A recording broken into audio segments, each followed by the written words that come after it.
Hello friends, welcome to our YouTube channel तैयारी beginners की। इस वीडियो के माध्यम से आपको जीके के बहुत ही महत्वपूर्ण प्रश्न उत्तर देखने को मिलेंगे। पूरा वीडियो देखिए और चैनल को सब्सक्राइब भी कर लीजिएगा। फर्स्ट क्वेश्चन है, निम्नलिखित में से सबसे प्राचीनतम राजवंश कौन सा है। तो सबसे प्राचीनतम राजवंश अगर पूछा जाए तो वो आपका आ जाएगा मौर्य वंश। मौर्य वंश जो कि मगध साम्राज्य का वंश था, ये बहुत ही प्राचीन राजवंश है। अगला क्वेश्चन है, चावल निर्यात के मामले में भारत का विश्व में कौन सा स्थान है। तो ए ऑप्शन है पहला, बी ऑप्शन है दूसरा, सी ऑप्शन है तीसरा, डी ऑप्शन है चौथा। तो इसका बी ऑप्शन बिल्कुल करेक्ट हो जाएगा। चावल निर्यात के मामले में भारत का विश्व में दूसरा स्थान है, तो ये याद रखिएगा। अगला क्वेश्चन है, निम्नलिखित में से कौन सा एक सुमेलित नहीं है। तो कौन सा एक सुमेलित नहीं है, ये देखिएगा। बिहू असोम बिल्कुल सही। बिहू जो त्यौहार है असोम में मनाया जाता है। ओणम आंध्र प्रदेश, यही गलत है। ओणम जो है केरल में मनाया जाता है। पोंगल तमिलनाडु में मनाया जाता है। पोंगल त्यौहार जो है आंध्र प्रदेश और केरला में भी मनाया जाता है। ये 14 जनवरी मकर संक्रांति के दिन मनाया जाता है। वैसाखी पंजाब में मनाया जाता है। ये बिल्कुल सही है। अगला क्वेश्चन है, सुगौली की संधि 1816 ईस्वी में किनके बीच संपन्न हुई थी। ये ऑप्शन है ईस्ट इंडिया कंपनी और Nepal, B option East India Company और Mithila, C option East India Company और अवध, डी ऑप्शन है अवध का नवाब और नेपाल। तो इसका सही ऑप्शन जो होगा वो आपका ए ऑप्शन हो जाएगा। सुगौली की संधि 1816 में ईस्ट इंडिया कंपनी और नेपाल के मध्य में संपन्न हुई थी। अगला क्वेश्चन है, जनसंख्या वितरण को सर्वाधिक प्रभावित करने वाला तत्व कौन सा है। तो वो है खनिज संपदा, बी ऑप्शन है मृदा संरक्षण, सी ऑप्शन है जलवायु, डी ऑप्शन है प्राकृतिक वनस्पति। तो इसका जो सही आंसर होगा वो आपका हो जाएगा जलवायु। जनसंख्या वितरण को सर्वाधिक प्रभावित करने वाला तत्व जलवायु होता है। अगला क्वेश्चन है, विवेकानंद रॉक मेमोरियल कहाँ स्थित है। तो ये ऑप्शन है कोलकाता में, बी ऑप्शन है रामेश्वरम में, सी ऑप्शन है चेन्नई में, डी ऑप्शन है कोच्चि में। तो इसका जो सही आंसर होगा वो हो जाएगा रामेश्वरम में। तो इसका बी ऑप्शन बिल्कुल करेक्ट हो जाएगा। विवेकानंद रॉक मेमोरियल रामेश्वरम में अवस्थित है। अगला क्वेश्चन है, राष्ट्रपति लोकसभा में आंग्ल भारतीय समुदाय की कितने व्यक्तियों को प्रतिनिधि न होने की स्थिति में मनोनीत कर सकता है। तो ये क्वेश्चन कई बार पूछा जाता है। तो इसका सही आंसर आपका हो जाएगा दो ऑप्शन, ऑप्शन बी और 2 लोगों को मनोनीत कर सकते हैं राष्ट्रपति। अगला क्वेश्चन है, जैन मतानुसार उनके अंतिम से एक पहले तीर्थंकर कौन से थे। तो जैन के मतानुसार जो 24वें तीर्थंकर थे महावीर स्वामी, उनसे एक पहले तीर्थंकर कौन थे। तो वो थे पार्श्वनाथ जी। अगला क्वेश्चन है, और एक क्वेश्चन बहुत ज़्यादा पूछा जाता है, जैन धर्म और बौद्ध धर्म का एक पवित्र स्थल कौन सा है। तो वो है उत्तर प्रदेश का कौशाम्बी। और ये क्वेश्चन कई बार पूछा गया है, तो इसे बहुत अच्छे से याद रखिएगा। ओके। अगला क्वेश्चन है, कपिल मुनि द्वारा प्रतिपादित दार्शनिक प्रणाली है पूर्व मीमांसा, बी ऑप्शन है उत्तर मीमांसा, सी ऑप्शन है सांख्य दर्शन, डी ऑप्शन है न्याय दर्शन। तो कपिल मुनि ने सांख्य दर्शन को दिया है। अगला क्वेश्चन है, निम्नलिखित देशों में से किसमें तमिल एक प्रमुख भाषा है। ए ऑप्शन है म्यांमार, बी ऑप्शन है इंडोनेशिया, सी ऑप्शन है मॉरिशस, डी ऑप्शन है सिंगापुर। तो सिंगापुर में तमिल एक प्रमुख भाषा के रूप में बोली जाने वाली प्रमुख भाषा है। अगला क्वेश्चन है, एलोरा स्थित कैलाश मंदिर के निर्माण का श्रेय किसको जाता है। तो ये जो सही ऑप्शन इसका होगा वो हो जाएगा राष्ट्रकूट। एलिफेंटा और एलोरा केव्स जो हैं वो कहाँ पर है, मुंबई महाराष्ट्र में है। ये याद रखिएगा। मुंबई को 7 टापुओं का नगर भी कहा जाता है। अगला क्वेश्चन है, भुगतान संतुलन के विपरीत होने की दशा में निम्नलिखित में से कौन सा कदम स्थिति सुधारने में सहायक होगा। ए ऑप्शन है अधिमूल्यन, बी ऑप्शन है अवमूल्यन, सी ऑप्शन है विमुद्रीकरण, डी ऑप्शन है नन ऑफ दीज। तो इसका जो बी ऑप्शन है वो बिल्कुल करेक्ट हो जाएगा। भुगतान संतुलन के विपरीत होने की दशा में अवमूल्यन स्थिति सुधारने में सहायक होगा। अगला क्वेश्चन है, मेवाड़ से युद्ध तथा चित्तौड़ की संधि किसके शासनकाल की महत्वपूर्ण उपलब्धि है। ए ऑप्शन है अकबर, बी ऑप्शन है जहांगीर, सी ऑप्शन है शाहजहां, डी ऑप्शन है इनमें से कोई नहीं। तो इसका जो सही आंसर होगा वो हो जाएगा बी ऑप्शन। ठीक है। मेवाड़ से युद्ध तथा चित्तौड़ की संधि जहांगीर के शासनकाल की महत्वपूर्ण उपलब्धि है। और अकबर के सामने जिन्होंने मेवाड़ के जो राजा थे, उन्होंने अकबर के सामने अपनी हार बिल्कुल भी स्वीकार नहीं की थी, ना उनका आधिपत्य स्वीकार किया था। अगला क्वेश्चन है, दांडी यात्रा में गांधी जी ने कितनी दूरी तय करके नमक कानून का विरोध किया था? ए ऑप्शन है 248 किलोमीटर, बी ऑप्शन है 385 किलोमीटर, सी ऑप्शन है 284 किलोमीटर, डी ऑप्शन है 348 किलोमीटर। तो इसका बी ऑप्शन बिल्कुल करेक्ट हो जाएगा। दांडी मार्च में गांधी जी ने 385 किलोमीटर दूरी तय करके नमक कानून का विरोध किया था। अगला क्वेश्चन है, गांधी जी ने किस कानून को काला कानून कहा? ए ऑप्शन है रॉलेट एक्ट, बी ऑप्शन है मॉन्टेग्यू घोषणा, सी ऑप्शन है हंटर आयोग, डी ऑप्शन है कम्युनल अवार्ड। तो इसका ए ऑप्शन जो है बिल्कुल करेक्ट हो जाएगा। रॉलेट एक्ट को गांधी जी ने काला कानून कहा था। अगला क्वेश्चन है, ब्रिटिश संसद का सदस्य बनने वाला पहला भारतीय कौन था? तो ए ऑप्शन है बंकिम चंद्र चटर्जी। बंकिम चंद्र चटर्जी की अगर बात करें तो इन्होंने वंदे मातरम गीत लिखा है, जो कि भारत का गीत है, भारतीय गीत है। और WC बैनर्जी, दादा भाई नौरोजी, डी ऑप्शन है नन ऑफ दीज। तो इसका ऑप्शन आप सभी को पता होगा, दादा भाई नौरोजी। इन्हें grand old man of India भी कहा जाता था, तो ये आपको याद रखना है।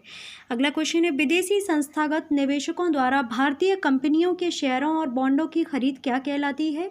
ए ऑप्शन है विदेशी प्रत्यक्ष निवेश, बी ऑप्शन है पोर्टफोलियो निवेश, सी ऑप्शन है अनिवासी भारतीय निवेश, डी ऑप्शन है विदेशी अप्रत्यक्ष निवेश। तो इसका जो सही आंसर होगा वो हो जाएगा बी ऑप्शन, पोर्टफोलियो निवेश। विदेशी संस्थागत निवेशकों द्वारा भारतीय कंपनियों के शेयरों और बॉन्डों की खरीद पोर्टफोलियो निवेश कहलाती है। अगला क्वेश्चन है, बीटी बीज का संबंध है? ए ऑप्शन है चावल से, बी ऑप्शन है गेहूं से, सी ऑप्शन है कपास से, डी ऑप्शन है तिलहन से। तो इसका जो सही आंसर हो जाएगा वो हो जाएगा कपास। ओके, कपास को काली मिट्टी में उगाया जाता है, ये भी याद रखिएगा, और ये क्वेश्चन पूछा भी जाता है। अगला क्वेश्चन है, अंतर्राष्ट्रीय परमाणु ऊर्जा एजेंसी का मुख्यालय कहाँ पर है? ए ऑप्शन है जेनेवा में, बी ऑप्शन है पेरिस में, सी ऑप्शन है वियना में, डी ऑप्शन है वाशिंगटन में। तो वियना जो है ऑस्ट्रिया की कैपिटल है, तो ये याद रखिएगा। अंतर्राष्ट्रीय परमाणु ऊर्जा एजेंसी का मुख्यालय जो है कहाँ पर है? वियना में है। अगला क्वेश्चन है, रेशा फसलें निम्नलिखित में से कौन सी हैं जिसमें फाइबर होता है? तो फाइबरस जो रूट्स होती हैं या फसलें होती हैं, क्रॉप्स होती हैं, वो कौन सी हैं? तो ए ऑप्शन है जूट, गन्ना, अलसी, बी ऑप्शन है कपास, मक्का, तंबाकू, सी ऑप्शन है कपास, सन, जूट, डी ऑप्शन है सन, कपास, मक्का। तो इसका जो सही आंसर होगा वो आपका हो जाएगा सी ऑप्शन, कपास, सन और जूट रेशेदार फसलें होती हैं। अगला क्वेश्चन है, पवन वेग निम्नलिखित में से संबंधित है? ए ऑप्शन है पृथ्वी का चक्रण, बी ऑप्शन है पृथ्वी का घूर्णन, सी ऑप्शन है दाब प्रवणता, डी ऑप्शन है तापमान। तो इसका सी ऑप्शन बिल्कुल सही हो जाएगा। पवन वेग दाब प्रवणता से संबंधित होती है। अगला क्वेश्चन है, यदि आंग्ल भारतीय समुदाय को लोकसभा में पर्याप्त प्रतिनिधि प्राप्त ना हो तो समुदाय के 2 सदस्यों को नामित किया जाता है, तो राष्ट्रपति द्वारा नामित किया जाता है, तो ये याद रखिएगा। अगला क्वेश्चन है, भारत के राष्ट्रपति चुनाव के लिए नागरिक को कितनी आयु पूरी कर लेनी चाहिए? ए ऑप्शन है 25 वर्ष, बी ऑप्शन है 30 वर्ष, सी ऑप्शन है 35 वर्ष, डी ऑप्शन है 18 वर्ष। तो इसका जो सही आंसर हो जाएगा वो आपका हो जाएगा 35 वर्ष। राष्ट्रपति चुनाव के लिए 35 वर्ष की आयु पूरी कर लेनी चाहिए। 18 वर्ष आप सभी को पता होगा वोट की आयु रहती है, और 30 वर्ष जो है राज्यसभा के सदस्य की आयु रहती है, 25 वर्ष लोकसभा के सदस्य की आयु रहती है। अगला क्वेश्चन है, किसने कहा था अच्छा नागरिक अच्छा राज्य बनाता है और बुरा नागरिक बुरा राज्य बनाता है? ए ऑप्शन है प्लूटो, बी ऑप्शन है रूसो, सी ऑप्शन है अरस्तु, डी ऑप्शन है लास्की। तो इसका जो सी ऑप्शन है बिल्कुल करेक्ट हो जाएगा। अगला क्वेश्चन है, संसद सदस्य संसद में अपनी सदस्यता गवा देगा यदि वह सत्रों में निरंतर अनुपस्थित रहे? ए ऑप्शन है 45 दिनों तक, बी ऑप्शन है 60 दिनों तक, सी ऑप्शन है 90 दिनों तक, डी ऑप्शन है 365 दिनों तक। संसद सदस्य संसद में अपनी सदस्यता तब गवा देगा वे जो सत्र होते हैं उनमें अगर 60 दिन तक अब्सेंट रहेगा या अनुपस्थित रहेगा तो उसकी सदस्यता चली जाएगी। अगला क्वेश्चन है, भारत में अवशिष्ट शक्तियाँ निहित हैं? ए ऑप्शन है केंद्रीय सरकार में, बी ऑप्शन है राज्य सरकार में, सी ऑप्शन है केंद्र सरकार और राज्य सरकार दोनों में, और डी ऑप्शन है स्थानीय शासन में। तो इसका ए ऑप्शन बिल्कुल करेक्ट हो जाएगा। भारत में अवशिष्ट शक्तियाँ केंद्र सरकार में निहित होती हैं। अगला क्वेश्चन है बुद्ध को प्रबोध कहाँ प्राप्त हुआ था? तो बुद्ध को ज्ञान की प्राप्ति बोध गया में बोधि वृक्ष के नीचे, बोधि वृक्ष होता है पीपल का वृक्ष, तो बोध गया में बुद्ध को प्रबोध प्राप्त हुआ था बोधि वृक्ष के नीचे। ठीक है, तो ये याद रखिएगा। अगला क्वेश्चन है प्रथम गैर कांग्रेसी प्रधानमंत्री कौन बने थे? तो ए ऑप्शन है चंद्रशेखर, बी ऑप्शन है चौधरी चरण सिंह, सी ऑप्शन आई के गुजराल, डी ऑप्शन है मोरारजी देसाई। तो इसका जो सही आंसर होगा वो क्या होगा? तो इसका डी ऑप्शन बिल्कुल करेक्ट हो जाएगा। मोरारजी देसाई जो हैं गैर कांग्रेसी प्रथम प्रधानमंत्री बने थे। और कभी क्वेश्चन पूछ लिया जाए सबसे ज़्यादा उम्र के प्रधानमंत्री कौन बने, तो वो बने थे मोरारजी देसाई। अगला क्वेश्चन है संसदीय शासन प्रणाली में वास्तविक कार्यपालिका शक्ति किसके पास होती है? ए ऑप्शन है संसद के पास, बी ऑप्शन है प्रधानमंत्री के पास, सी ऑप्शन है राष्ट्रपति के पास, डी ऑप्शन है नौकरशाही के पास। तो इसका बी ऑप्शन बिल्कुल करेक्ट हो जाएगा। संसदीय शासन प्रणाली में वास्तविक कार्यपालिका शक्ति जो है प्रधानमंत्री के पास होती है। ओके, अगला क्वेश्चन है उच्चतम न्यायालय के न्यायाधीशों की सेवानिवृत्ति की आयु क्या है? ए ऑप्शन है 65 वर्ष, बी ऑप्शन है 55 वर्ष, सी ऑप्शन है 60 वर्ष, डी ऑप्शन है आपका 58 वर्ष। तो इसका जो करेक्ट आंसर होगा वो आपका क्या हो जाएगा? 65 वर्ष। उच्चतम न्यायालय के न्यायाधीशों की सेवानिवृत्ति की आयु जो है 65 वर्ष है। और करंट का क्वेश्चन आपको याद रखना है कि अभी मुख्य न्यायाधीश हमारे भारत के कौन बने हैं? तो वो बने हैं एन.वी. रमन्ना। कौन बने हैं? एन.वी. रमन्ना। ओके, और इससे पहले कौन थे? तो एस.जे. बोबडे जी थे। उससे पहले कौन थे? तो रंजन गोगोई थे। उससे पहले कौन थे? जगदीश मुखी थे। नहीं, उससे पहले जो थे वो थे दीपक मिश्रा जी, और उससे पहले जो थे जगदीश खेयर जी थे। तो इस तरह से याद रखिएगा, तो सारे रिवीजन एक तरह से होते जाएंगे। अगला क्वेश्चन है भारतीय संविधान में राज्य के नीति निदेशक सिद्धांत को किस मुख्य कारण से सम्मिलित किया गया है? ए ऑप्शन है कल्याणकारी राज्य की स्थापना के लिए, बी ऑप्शन है धर्मनिरपेक्ष राज्य की स्थापना के लिए, सी ऑप्शन है राज्य के स्वेच्छाचारी आचरण को रोकने के लिए, डी ऑप्शन है सरकार को विकास में आवश्यक अवसर प्रदान करने के लिए। तो इसका जो सही आंसर होगा वो क्या होगा? तो इसका सही आंसर आपका होगा ए ऑप्शन, कल्याणकारी राज्य की स्थापना के लिए। क्यों?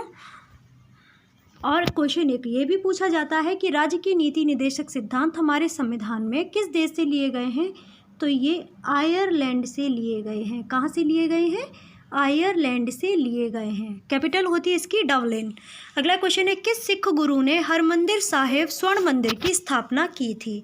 ए ऑप्शन है गुरु रामदास, बी ऑप्शन है गुरु अमरदास, सी ऑप्शन है गुरु अर्जुन देव, डी ऑप्शन है गुरु गोविंद सिंह। तो इसका जो सही आंसर होगा वो हो जाएगा सी ऑप्शन, गुरु अर्जुन देव। अगला क्वेश्चन है सहारा प्रदेश में धूल दानव है। ए ऑप्शन है प्रातःकाल चलने वाली तीव्र आंधी, बी ऑप्शन है धूल से युक्त हवा, सी ऑप्शन है बालिका स्तूपों का खिसकाव, डी ऑप्शन है धूल भरी वर्षा। तो इसका जो सही आंसर होगा वो क्या होगा? तो प्रातःकाल चलने वाली तीव्र आंधी को सहारा प्रदेश में धूल दानव कहा जाता है। और सहारा मरुस्थल जो है कहाँ पर है? ये अफ्रीका में है अवस्थित। तो इसका नाम आपको याद रखना है। अगला क्वेश्चन है चूना पत्थर का कायांतरित रूप क्या होता है? ए ऑप्शन है संगमरमर, बी ऑप्शन है स्लेट, सी ऑप्शन है ग्रेनाइट, डी ऑप्शन है क्वार्टजाइट। तो इसका जो करेक्ट आंसर हो जाएगा वो आपका हो जाएगा ए ऑप्शन, संगमरमर। अगला क्वेश्चन है विश्व में कॉफ़ी का अधिकतम उत्पादन किस देश में होता है? तो कॉफ़ी का सबसे ज़्यादा उत्पादन अगर पूछ लिया जाए ब्राज़ील में होता है। अगर यहाँ पर ऑप्शन इथोपिया होता और ब्राज़ील नहीं होता तो आप इथोपिया पर करेक्ट कर देते। अगला क्वेश्चन है अवमूल्यन के उद्देश्य की ओर संकेत करता है। ए ऑप्शन है निर्यात प्रोत्साहन, बी ऑप्शन है आयात प्रोत्साहन, सी ऑप्शन है काले धन पर नियंत्रण, और डी ऑप्शन है घाटे के बजट पर प्रतिबंध। तो ए ऑप्शन ये करेक्ट हो जाएगा। अवमूल्यन के उद्देश्य की ओर निर्यात प्रोत्साहन संकेत करता है। अगला क्वेश्चन है प्रिंस ऑफ वेल्स म्यूजियम कहाँ अवस्थित है? ए ऑप्शन है न्यू दिल्ली में, बी ऑप्शन है कोलकाता में, सी ऑप्शन है मुंबई में, डी ऑप्शन है चेन्नई में। तो प्रिंस ऑफ वेल्स म्यूजियम जो है मुंबई में अवस्थित है। अगला क्वेश्चन है डीजल लोकोमोटिव कारखाना कहाँ अवस्थित है? ए ऑप्शन है चितरंजन, बी ऑप्शन है पेरम्बूर, सी ऑप्शन है वाराणसी, डी ऑप्शन है कपूरथला। तो इसका जो करेक्ट आंसर हो जाएगा वो आपका सी ऑप्शन हो जाएगा, वाराणसी। अगला क्वेश्चन है सर्वाधिक जनसंख्या घनत्व वाला महाद्वीप है? ए ऑप्शन है एशिया, बी ऑप्शन है यूरोप, सी ऑप्शन है अफ्रीका, डी ऑप्शन है ऑस्ट्रेलिया। तो इसका जो सही आंसर होगा वो आपका हो जाएगा एशिया। और सबसे कम जनसंख्या घनत्व वाला महाद्वीप अगर पूछ लिया जाए तो वो है ऑस्ट्रेलिया, सबसे ज़्यादा एशिया। दोनों ही याद रखिएगा। अगला क्वेश्चन है फोर्ट विलियम कहाँ अवस्थित है? ए ऑप्शन है चेन्नई में, बी ऑप्शन है मछलीपट्टनम में, सी ऑप्शन है कोलकाता में, डी ऑप्शन है नई दिल्ली में। तो इसका जो सही आंसर होगा वो होगा कोलकाता में। फोर्ट विलियम कहाँ अवस्थित है? कोलकाता में। कोलकाता जो है पश्चिम बंगाल की कैपिटल है और ये हुगली नदी के किनारे बसा हुआ। कौन सी नदी के किनारे? हुगली नदी के किनारे बसा हुआ है। पश्चिम बंगाल में अभी चुनाव चल रहा है, बहुत ही संघर्ष चल रहा है ममता बनर्जी और बीजेपी पार्टी के मध्य। अगला क्वेश्चन है प्रकाश वोल्टेज सेल के प्रयोग से सौर ऊर्जा का रूपांतरण करने से निम्नलिखित में से किसका उत्पादन होगा? ए ऑप्शन है प्रकाशीय ऊर्जा, बी ऑप्शन है विद्युत ऊर्जा, सी ऑप्शन है ऊष्मीय ऊर्जा, डी ऑप्शन है यांत्रिक ऊर्जा। तो इसका जो सही आंसर होगा वो क्या हो जाएगा? वो आपका हो जाएगा विद्युत ऊर्जा। प्रकाश वोल्ट सेल के प्रयोग से सौर ऊर्जा का जो रूपांतरण होता है वो किस में होता है? रूपांतरण होगा तो उससे विद्युत ऊर्जा का उत्पादन हो जाता है। अगला क्वेश्चन अमोनिया का एक गुण कौन सा है? ए ऑप्शन है यह जल में अविलेय होता है, बी ऑप्शन ये गंधरहित गैस है, सी ऑप्शन ये पीत गैस है, डी ऑप्शन इसके जलीय विलयन में लाल लिटमस नीला हो जाता है। तो इसका जो सही आंसर होगा वो क्या होगा? तो इसका सही आंसर आपका हो जाएगा इसके जलीय विलयन में लाल लिटमस नीला हो जाता है, डी ऑप्शन इसका करेक्ट हो जाएगा। एक क्वेश्चन छूट गया। अगला क्वेश्चन है उस युक्ति को क्या कहा जाता है जो कंप्यूटर आउटपुट को टेलीफोन लाइनों पर प्रेषित करने के लिए रूपांतरित करती है? ए ऑप्शन है इंटरफेस, बी ऑप्शन है इंटरप्रेटर, सी ऑप्शन है modem, D option I/O port. तो इसका जो सी ऑप्शन है बिल्कुल करेक्ट हो जाएगा। उस युक्ति को मोडेम कहा जाता है जो कंप्यूटर आउटपुट को टेलीफोन लाइनों पर प्रेषित करने के लिए रूपांतरित करती है। अगला क्वेश्चन है दिल का दौरा किस कारण से होता है? ये ऑप्शन है हृदय पर जीवाणुओं का हमला, बी ऑप्शन है हृदय गति का रुक जाना, सी ऑप्शन है हृदय में रक्त की आपूर्ति में कमी, डी ऑप्शन है अज्ञात कारणों से हृदय के कार्य में बाधा आ जाना। तो इसका जो सही आंसर होगा वो हो जाएगा सी ऑप्शन, हृदय में रक्त की आपूर्ति में कमी जो होती है वो दिल के दौरा का कारण बनती है। ठीक है, मतलब कि हार्ट अटैक। ओके, और जो हृदय संबंधित जो भी स्टडी की जाती है उसे कार्डियोलॉजी कहा जाता है। क्या कहा जाता है? कार्डियोलॉजी। ये भी कभी कभी पूछा जा सकता है।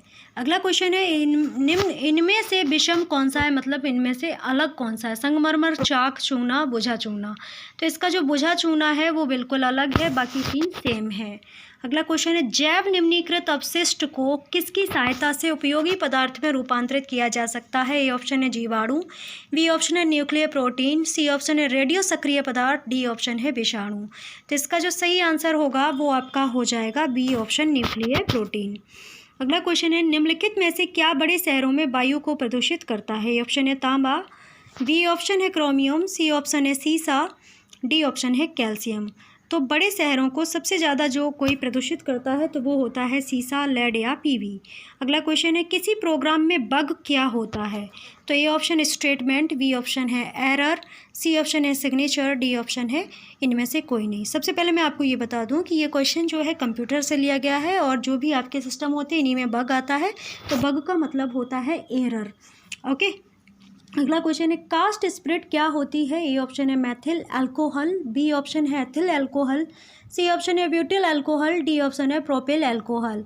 तो इसका जो सही आंसर होगा वो क्या होगा? वो हो जाएगा A option Maithil alcohol. Okay, तो ये थे हमारे आज के 49 क्वेश्चंस, क्योंकि 42 क्वेश्चंस PDF बनाने से रह गया। 42 क्वेश्चंस हम आपको बता देते हैं तो 50 पूरे हो जाएंगे। 42 क्वेश्चन था आपका बायोडीजल के उत्पादन में निम्नलिखित में से कौन सी प्रक्रिया अपनाई जाती है? A option transamination, B option अनुरेखन, सी ऑप्शन है ट्रांसएस्ट्रीफिकेशन, डी ऑप्शन था अनुवाद। तो इसका सही आंसर होगा ट्रांसएस्ट्रीफिकेशन। बायोडीजल के उत्पादन में ट्रांसएस्ट्रीफिकेशन प्रक्रिया अपनाई जाती है। तो हो गए आपके पूरे 50 क्वेश्चंस। कैसा लगा आपको वीडियो ज़रूर बताइए। आशा करते हैं आपको वीडियो अच्छा भी लगा होगा और आपने कुछ सीखा भी होगा। अगर आपने सीख लिया है तो चैनल को सब्सक्राइब कर लीजिएगा और पास में दी गई बेल आइकन को प्रेस कर लीजिएगा और ऑल पर सिलेक्ट कर लीजिएगा। ठीक है, टाइम शेड्यूल हमने सेट कर लिया है, 7 से 10 तक आपके ये वीडियोज़ रहेंगे, GK, Hindi, science and GK with descriptions. Okay, और इसलिए बेल आइकन को प्रेस ज़रूर कीजिए जिससे वीडियो अगर थोड़ा भी लेट हो तो आपको नोटिफिकेशन मिल जाए और आप वीडियो देख सकें। तो आप सभी का बहुत बहुत धन्यवाद वीडियो वॉच करने के लिए। अगर क्लास की PDF चाहिए तो टेलीग्राम ग्रुप को ज्वाइन कर लीजिएगा, वीडियो के डिस्क्रिप्शन में आपको लिंक मिल जाएगा। एंड ऑडियो सुनना चाहते हैं तो आप हमारे खबरी प्लेटफॉर्म को ज्वाइन कर सकते हैं, वहाँ से भी आपको बहुत अच्छी जानकारी मिलेगी। तो आप सभी का बहुत बहुत धन्यवाद वीडियो वॉच करने के लिए। Have a great day. भूलिएगा नहीं, सब्सक्राइब भी करना है और वीडियो को ज़्यादा से ज़्यादा शेयर करना, आपके फेसबुक, आपके इंस्टाग्राम, आपके व्हाट्सएप ग्रुप, जो भी आपके मित्र मित्राणी हैं सभी को शेयर कर दीजिएगा। आप सभी का एक बार फिर से धन्यवाद। Have a great day.